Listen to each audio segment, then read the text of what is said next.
বঙ্গবন্ধু জিয়াউর রহমান, গোলাম আজম, দেলোয়ার হোসেন সাহিদী, মাওলানা আব্দুল হামিদ খান ভাসানী সহ অনেক বীর সেনার বাংলাদেশে জন্ম হয়েছে, যারা বাংলাদেশের জন্য অনেক ত্যাগ স্বীকার করেছে, যাদের আত্মত্যাগ বাংলাদেশকে অনেক স্বপ্ন দেখিয়েছে, বাংলাদেশের বর্তমান অবস্থার তৈরি হয়েছে।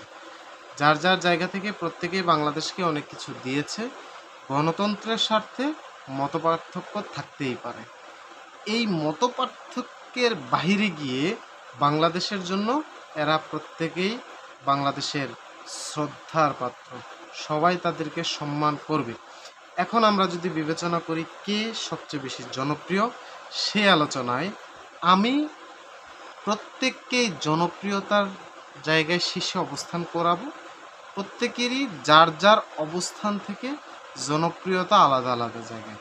বঙ্গবন্ধু শেখ মুজিবুর রহমান ৭১ এর আগে তার জনপ্রিয়তা অতুলনীয় ছিল, তার ধারে কাছেও জনপ্রিয়তার জায়গায় আর কেউ ছিল না।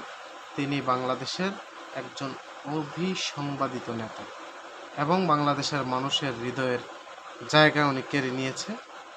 ক্ষমতা পাওয়ার পরে জিয়াউর রহমানের জনপ্রিয়তা বাংলাদেশের মানুষের এখনও মন কাড়ে। তার ইতিহাস পড়তে গেলে বাংলাদেশের ইসলামপ্রিয় মানুষের কাছে দেলোয়ার হোসেন সাঈদী এবং গোলাম আজম তাদের জনপ্রিয়তা রয়েছে। প্রত্যেকেরই তাদের নিজ নিজ জায়গা থেকে বাংলাদেশের মানুষের জন্য যেমন কাজ করেছে তেমন জনপ্রিয়তা আছে।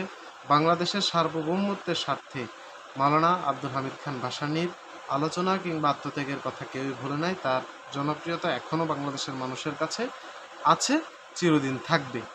আমাদের প্রত্যেকেরই কাজ শুধুমাত্র দেশের স্বার্থে কাজ করা। দেশকে ভালোবাসে যারা, তাদেরকে চিরদিন মানুষ মনে রাখে।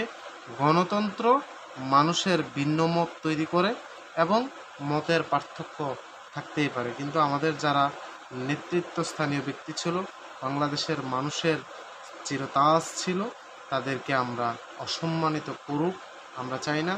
যারা জীবনের এক বিন্দু সময় দেশের জন্য সঠিক সময় দিয়েছে, তাদেরকে আমরা শ্রদ্ধার সাথে সব সময় স্মরণ করব।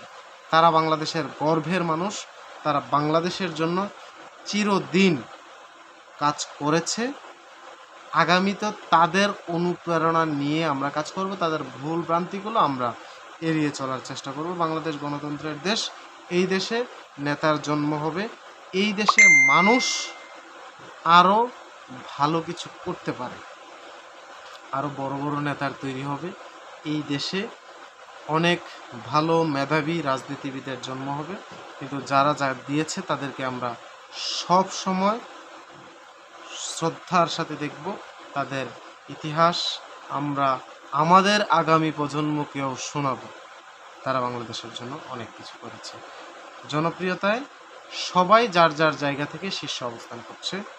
আমরা আমাদের এই প্রজন্মের মানুষ নতুন রাজনীতি বন্দোবস্তের জন্য, নতুন করে দেশকে গড়ার জন্য নিজেদের আত্মত্যাগ আমরা সর্বোচ্চভাবে দিব, যেন দেশটা ভালোভাবে পরিচালিত হয়।